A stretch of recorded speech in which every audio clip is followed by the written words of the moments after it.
Olá! Uma alegria muito grande estar aqui com vocês novamente. Muito obrigada pelo convite. Hoje nós vamos fazer uma reflexão em torno do item 16 do Evangelho segundo o Espiritismo. Pelas obras é que se reconhece o cristão.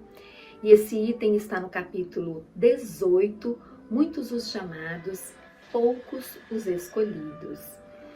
Essa mensagem é de Simeão e ele inicia com um pequeno trecho que ele transcreve uma passagem de Jesus que nos diz: nem todos os que dizem Senhor, Senhor entrarão no reino dos céus, mas todos aqueles que fazem a vontade de meu Pai que está nos céus. Então, é um trecho pequeno, mas muito profundo, que nos leva a uma imensidão de reflexões. Vamos começar tentando compreender o que Jesus nos diz. Nem todos os que dizem Senhor, Senhor entrarão no reino dos céus. Por que será? Né? Vamos entender. Então, nós precisamos compreender que existem 4 pilares para que a gente compreenda a mensagem de Jesus. A mensagem de Jesus, ela precisa ser conhecida primeiramente, ela precisa ser meditada, ela precisa ser sentida e ela precisa ser vivida. Então, nós, enquanto crianças espirituais que somos, nós muitas vezes conhecemos a mensagem de Jesus, mas protelamos, deixamos para depois a questão da reflexão sobre essa mensagem, deixamos para depois o sentir essa mensagem e deixamos para depois o viver essa mensagem. Então, que nós consigamos compreender que a mensagem de Jesus precisa ser conhecida, meditada, sentida e vivida. Aí sim, nós entraremos no reino dos céus. E o que é esse reino dos céus ou o reino de Deus? Pode ser designado da forma que a gente quiser, né? Ou o reino dos céus ou o reino de Deus. Esse reino dos céus, ele não é um templo de pedra, ele não é de obra humana, né? Não precisou de um arquiteto humano para instituir essa obra. O reino dos céus é uma construção divina que deve ser edificada no nosso íntimo. É aí que está o reino dos céus, no templo dos nossos corações. É aqui que nós precisamos edificar esse reino. Quando Jesus unificou os 10 mandamentos de Moisés, dizendo-nos que nós precisamos amar a Deus sobre todas as coisas e ao próximo como a nós mesmos. Quando Ele nos pede para amar a Deus, é para que nós sejamos submissos, para que nós compreendamos o que Ele, Jesus, veio trazer para nos ensinar. Ele recebeu um legado divino de vir nos ensinar. Nós, enquanto espíritos, crianças espirituais engatinhando, e Jesus aqui, segurando nas nossas mãos, nos guiando, nos orientando nessa trajetória evolutiva. Então é por isso que nós dizemos muitas vezes que Jesus é a porta e a doutrina espírita é a chave que vai abrir essa porta. Jesus é a porta que nos conduzirá ao reino de Deus. Todos os seus ensinamentos nos conduzirão ao reino de Deus.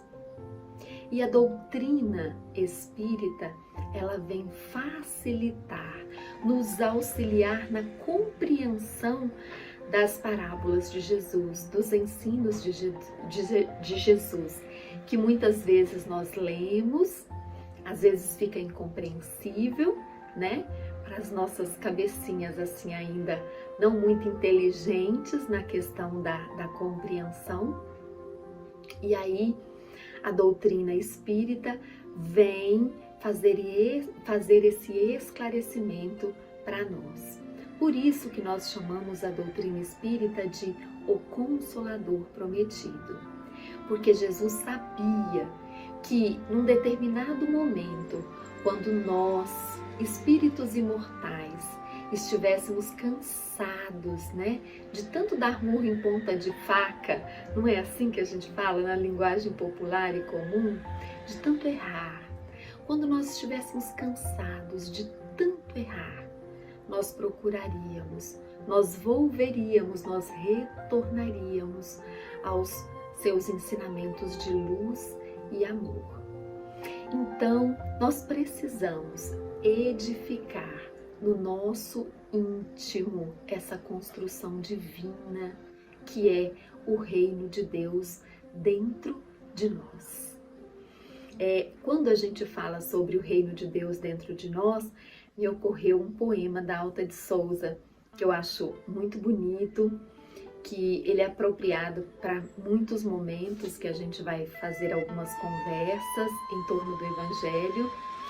E é um poema que foi musicado e que no final da nossa fala, da nossa conversa, eu vou compartilhar esse poema com vocês.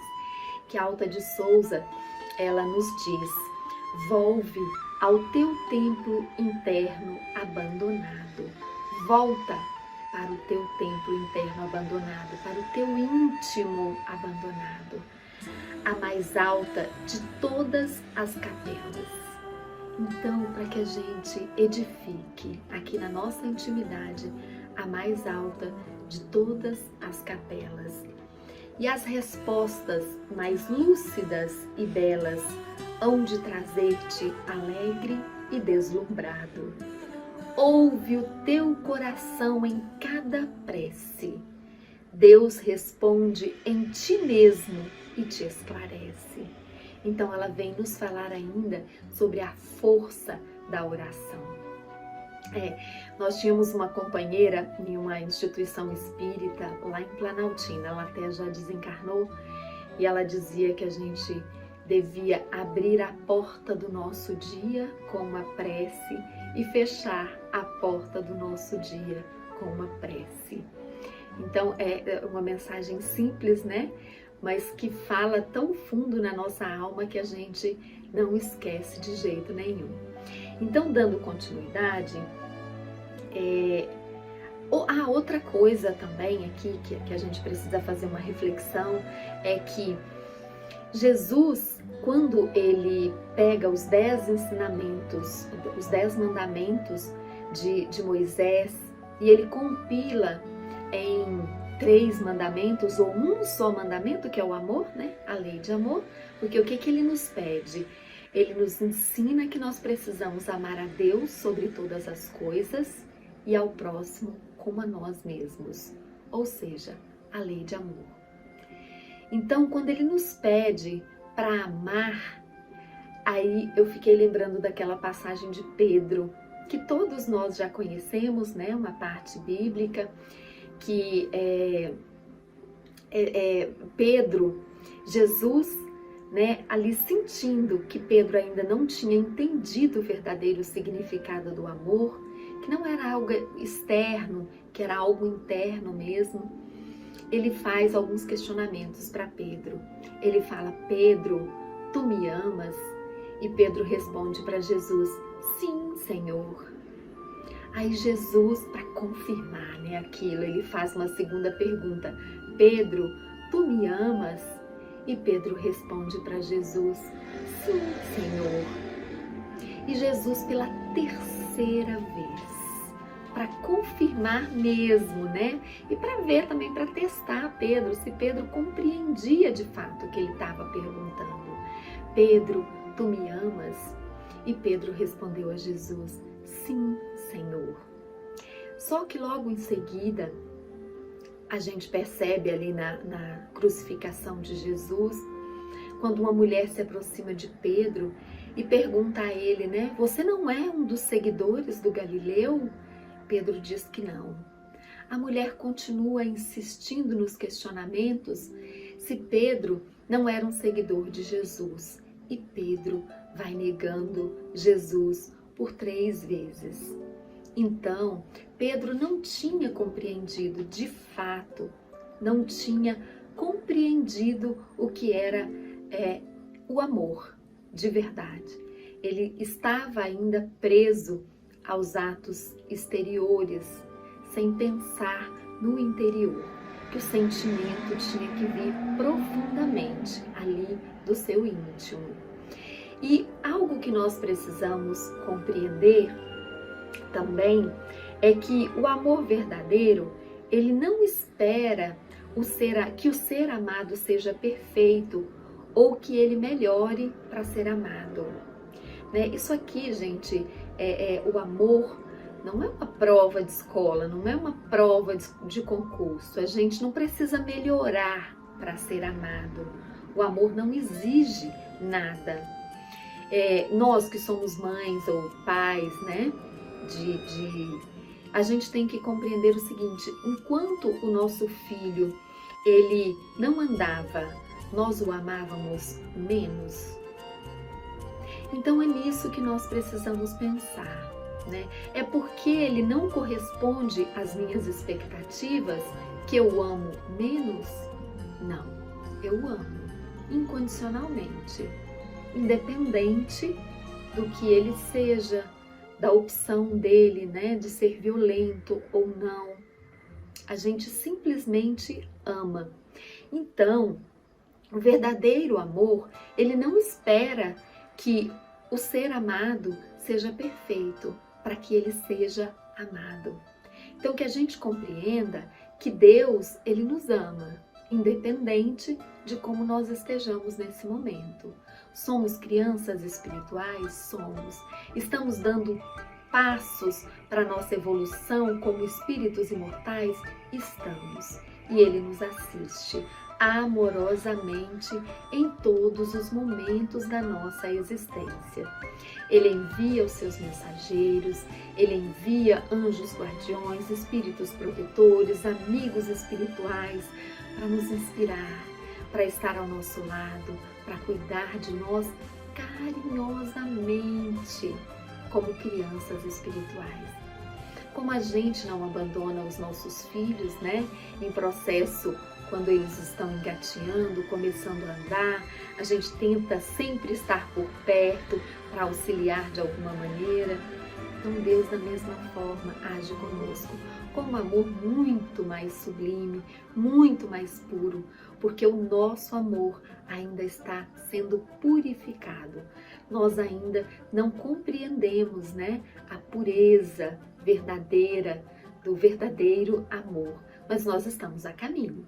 Nós estamos nessa jornada de aprendizado.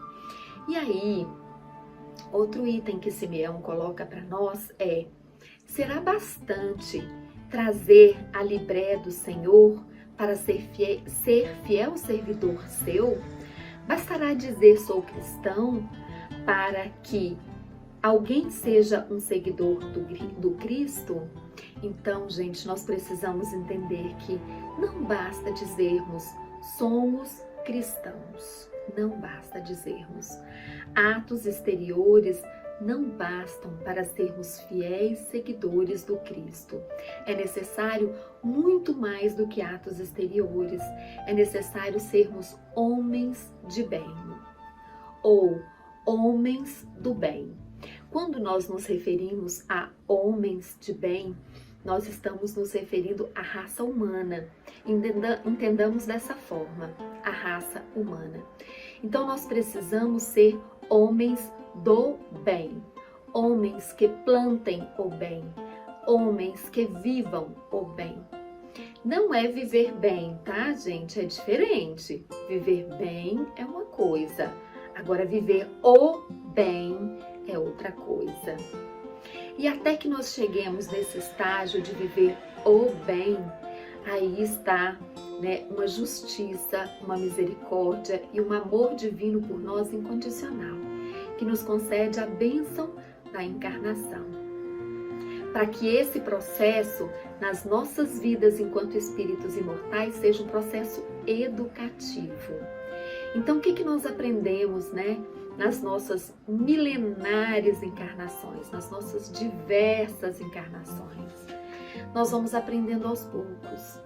Às vezes, nessa encarnação, a gente arranca o dente de uma pessoa, o faz sofrer. Na próxima encarnação, a gente vem para que o nosso dente seja arrancado, para que nós sintamos a dor que nós infligimos. Então, o que a gente precisa compreender nesse processo de causa e efeito, de encarnações sucessivas, até que nós alcancemos um pouco de evolução espiritual? Nós precisamos compreender que a encarnação, as nossas encarnações, são processos educativos aos nossos espíritos.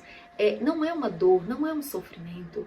Nós não podemos olhar para a encarnação como sendo algo desesperador, triste, sofredor. Não, é um processo educativo, é um processo para que o nosso espírito imortal, ele avance, ele caminhe, ele construa o reino de Deus dentro de si, no seu coração.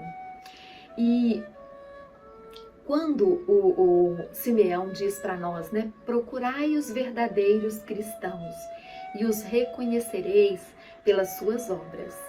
Uma árvore boa não pode dar maus frutos, nem uma árvore má pode dar bons frutos. Simeão está nos falando da árvore do cristianismo, dizendo-nos que essa árvore frondosa pode ser a sombra para viajores cansados, pode ser aquela que dê frutos e flores para saciar a fome. Então nós precisamos muito tirar essa cerinha que fica no nosso ouvido, né? Muitas vezes que a gente não ouve as inspirações divinas, ou a gente não tem olhos para ver a mensagem que Jesus veio nos trazer sobre nós revivermos o cristianismo. Só que a gente precisa observar o cristianismo primitivo, né? Ele fala nessa mensagem para nós que ao longo do tempo, ao longo dos anos, dos séculos, os homens foram deturpando a mensagem cristã. Foi, na verdade, moldando essa mensagem às suas necessidades. E que nós precisamos retomar esse cristianismo primitivo. Que nós precisamos voltar para esse cristianismo primitivo. Né, que ele é uma fonte muito fecunda, uma fonte inesgotável de ensinamentos que vai fazer com que nós avancemos, né? Que nós consigamos aí dar passos maiores em direção à construção desse reino de Deus dentro de nós. E algo que nós precisamos refletir também sobre uma pequena mensagem final que Simeão nos diz o seguinte: que o Senhor de bênção vos abençoe, que o Deus de luz vos ilumine, que a árvore da vida vos ofereça abundantemente seus frutos, crede e orai. Então, que a árvore da vida, que é o cristianismo, que é o evangelho de Jesus, que nos ofereça abundantes frutos, que nós creiamos nessa árvore do cristianismo, que nós vivenciemos essa árvore, né? Então que a gente compreenda que os ensinamentos de Jesus precisam ser conhecidos, precisam ser meditados, precisam ser sentidos e precisam ser vividos. Aí estão os pilares para que a gente construa esse reino de Deus dentro dos nossos corações. E por que o capítulo nos fala muitos os chamados e poucos os escolhidos? Porque muitos conhecem o Evangelho de Jesus, mas poucos vivenciam o seu Evangelho de luz e amor. e esses poucos são os escolhidos por Jesus. Então, que Ele nos abençoe na nossa jornada evolutiva, que Ele esteja sempre conosco, nos guiando, nos amparando. Nós sabemos que Ele é o nosso guia e que é o nosso modelo. Isso não é por acaso, né? Então, Ele é o nosso guia, o nosso condutor, o nosso modelo, aquele a quem nós devemos seguir. Um grande beijo para vocês, fiquem com Deus.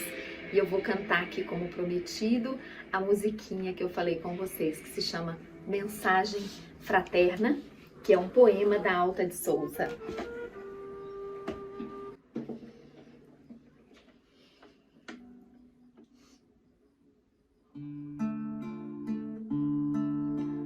Meu irmão, tuas preces mais singelas são ouvidas no espaço ilimitado, mas sei que às vezes choras consternado ao silêncio da força que interpela.